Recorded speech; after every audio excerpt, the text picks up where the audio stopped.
Kamusta mga tol? Simpleng tanong ha. Dapat na nga bang palitan ito si Junmar Fajardo sa Gilas Pilipinas? Abay, tirahin na natin niya. Pero bago yan, at tsara muna tayo. Focus lang sa goal. Okay, game. Junmar Fajardo. Kilala niyo naman siguro yan, di ba? 8-time PBA MVP, 11-time champion sa San Miguel. 6'10 o kaya 6'11. Ewan ko ba? Sabi sa FIBA 6'11 daw to mga tol. Pero alam ko 6'10 lang to eh. 269 pounds at 35 years old na. Malapit na actually mag 36 ngayon November 17. Aba, advance happy birthday tol. Inom ka naman. At bago natin sintensyahan, tignan muna natin yung mga huling nilaro niya sa nakaraang FIBA Asia. Labas Chinese Taipei, 2 points, 2 rebounds, 2 fouls, 3 turnovers, 1 block, 1 out of 3 sa field goals sa 19 minutes sa loob at -3 sa plus-minus. Laban naman sa New Zealand, 11 points naman, 4 rebounds, 1 assist, 1 foul, 1 turnover, 2 steals, 4 out of 7 sa field goals, 3 out of 4 sa free throw sa 25 minutes sa loob at +1 sa plus-minus. Tapos laban naman sa Iraq, 6 points, 7 rebounds, 1 turnover, 3 out of 5 sa field goals sa 14 minutes na lang sa loob, bumaba ha, at -6 sa plus-minus. Laban naman sa Saudi Arabia, 6 points din, 2 rebounds, 4 assists, 2 fouls, 1 butata, 3 out of 4 sa field goals sa 14 minutes na naman sa loob, bumaba na naman ha, at -7 sa plus-minus. Tapos laban naman sa Australia, nako po, puro itlog eh, 0 points, 0 rebounds, 0 assists, 0 fouls, 0 turnover, 0 steals, 0 block, 0 out of 1 sa field goals sa 7 minutes sa loob nag-jogging ha. Pero yung matindi doon mga tol, -16 sa plus-minus eh.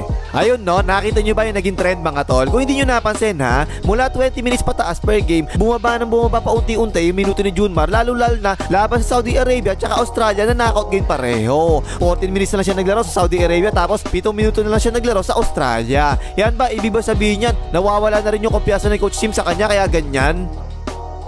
Actually mga tol, eto, nagpa-survey ako sa Facebook kanina lang to ha. At yung resulta ang dami agad eh. Sa 3,297 na bumoto, 87% doon, ayan no, sinasabi nila ay hindi na nga kaya ni Junmar tol, kaya kailangan talaga natin palitan yan. Tapos 13% naman doon bumoto ng ay hindi pa kailangan palitan tol, kaya pang sumubay ni Junmar. At tapos, eto naman yung mga naging comments doon ha. Sabi ni Maki Romero Cesar, obviously, ang din ngayon ng Gilas natin ay batang agile na big man. Sobrang mabagal na si Junmar, pag-iiwanan na siya ng ibang big man tulad ng Australia at New Zealand, diba? How much more siguro kung FIBA World Cup na mismo?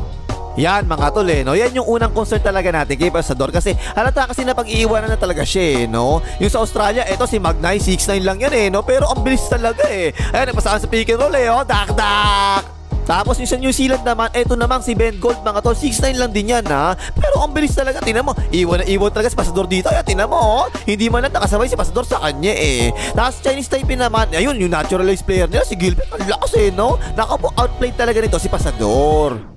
Tapos ito pa isang comment mga tol, sabi naman ni OJ Dran, kaya pa naman siguro eh, pero wag na lang natin gawing first 5 at limited minutes lang ibigay natin. Pwede yan sa pick and pop na play, meron din mo tira sa 3 points yan eh. Yan mga tol, parang tama rin yan, parang okay din eh no, kasi meron talagang ilang nagawang jumper si Pasador sa mga laban nila. Ito yung isa, laban sa New Zealand eh, oh, patay ka dyan. Laban sa Saudi, eto, nakadalawang jumper siya dito eh no, drive and kick out sa kanya, itinira ni Pasador sa may elbow, ayan no, patay ka dyan. At ito yung isa pa, laban ulit si Saudi, inbound play, binigay ka agad kay Pasador eh no, eh ang lalim ng sentro ng Saudi Arabia, nakatira tuloy bigas si Pasador ng jumper eh, oh, patay ka dyan. Hoy, like mo, ano na, isang pindot lang yan, di pa gawin, ito sakita dyan eh, mag-like ka na.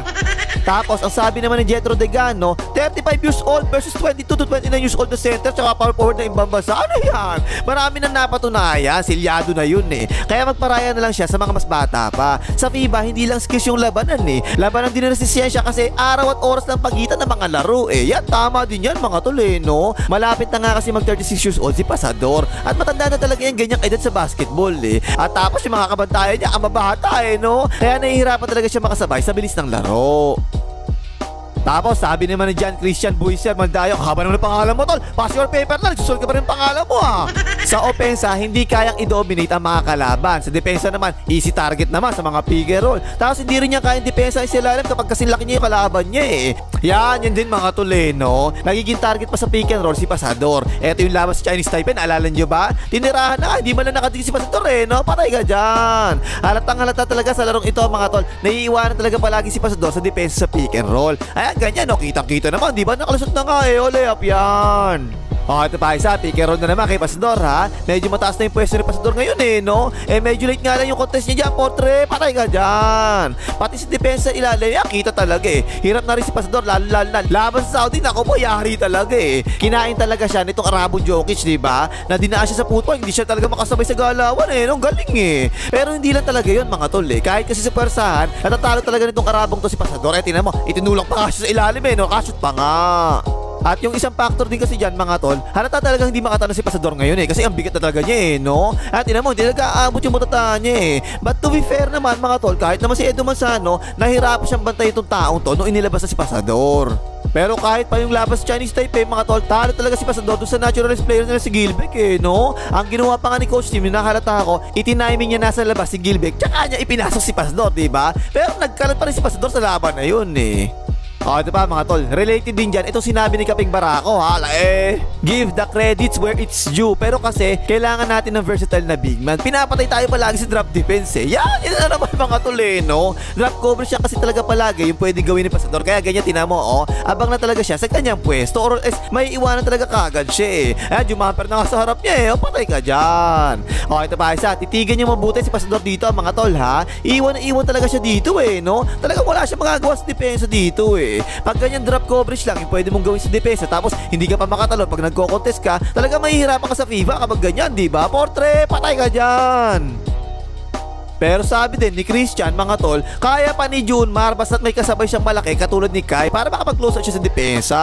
Alam niyo bang ibig sabihin niya sinasabi niya o hindi? Ang ibig niya sabihin dyan mga tol, habang nasa pick and roll, pwede pa makatulong si Panungkit sa ilalim, parang second line of defense para kay Pasador. Pero syempre, madali remedyohan mga tol Ang naalala kasi niya dyan yung labas sa Latvia mga tol. Ang ginawa nila, inilayo na lang din nila si Panungkit tulad yan no? Wala na ulit magagawa si Pasador sa depensa kapag ganyan.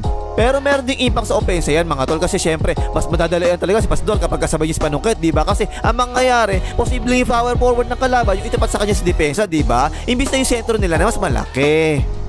At panguli, etong sinabi ni Rene Ritualo sa Caparida. Junmar is one of the best basketball player in the Philippines. No doubt, tama naman But sometimes, we have to accept the harsh truth and move on. Magtagalog ka na lang next time. Hirap masahin ng English It's time to replace him with someone who can keep up with the fast point guards and can close out on shooters. May bigat ba sinabi niya na yan mga tol? Ang bigat English kasi no? Kasi mga tol, kung PBA lang ang pag-uusapan, talagang no doubt. Talagang isa pa rin sa the best si Pasador, diba? Pero kasi kung international competitions na pag-uusapan natin, halata talagang hirap na siya sumabay no? So ayan mga tol ha, ganito lang yan sa tingin ko Kung opensa lang ang pag-uusapan natin, posibleng kaya pa talaga sumabay ni Pasador Kung palagi lang siya siguro mapapasahan sa poste, ang kaso lang ang nangyayari, hindi yun ang nangyayari Kahit na triangle offense pa yung gilas natin, na dapat unang-unang papasahan yung poste, diba? Ang reason kasi dyan mga tol, kasi yung naturalized player natin, si Jasimong Revival, diba? Sa perimeter yung laruan niya Kaya nangyayari tuloy, imbis na ipasa natin palagi sa poste, sa triangle, ang mas nangyayari, na mapapokus tayo palagi sa two-man game na pick and roll sa kabila. So parang nababaliwala tuloy kung naman yung pwede sana may contribute ni Pasador sa Gilas, diba? Kaya nga meron laro yung Gilas, 2 points lang si Pasador, tapos 2 beses 6 points lang. At yung isang laro, itlog pa nga, hindi talaga nakabutas kasi isang beses At tingin ko mga tol, napansin na rin yan ni Coach Tim no? Kaya nga kahit pa kulang na kulang tayo sa malalaki dahil wala nga si Panungkit, naging limited minutes lang yung minuto ni Pasador sa mga huling laro ng Gilas, diba? Kasi mga tol, kung liability ka na sa depensa tapos wala ka pang maambag sa opensa, nako po, dapat ka na talaga maupo na lang muna. Ganito lang yan kasimple mga tol Yung posible sana may tutulong sana ni Pasador sa Gilas, mas mabigat pa yung posibleng hindi niya may tutulong sa Gilas. Kumbaga kunwari mga tol, nakaka-score siya 6 points per game, diba? Pero yung ginigibak naman niya 10 to 12 points per game dahil sa depensa niya, lugi talaga, diba? Tsaka parang kailangan na talaga mag-giveaway ni Pasador sa next generation ng Gilas natin. Ayan na no, yung batch nila Panungkit, malakas talaga yan mga yan, panagalingan niya mga yan Tama-tama talaga yung comment kanina no? 35 years old tapos yung kalaban 22 to 29 years old. Ako po, sakto talaga yun Kita mo nga after ni Jasimong Revival, sino ang gumagawa ngayon sa Gilas? Si Papa Dwight tsaka si Miriam Cambao, diba? Yung mga batang players natin kasi sila talaga yung walang takot Kaya sorry talaga Pasador ha, love ka naman talaga namin At maraming salamat talaga sa mga naitulong mo sa Gilas natin. Pero I think hanggang dito na lang talaga tayo Pasador Sabi nga sa pelikula, naalala ko tuloy, mahal mo ba ako kaya kailangan mo ako? O kailangan mo ako kaya mahal mo ako? It's not you, it's me. O ano pang himagas, magligay mga hitari Pasador.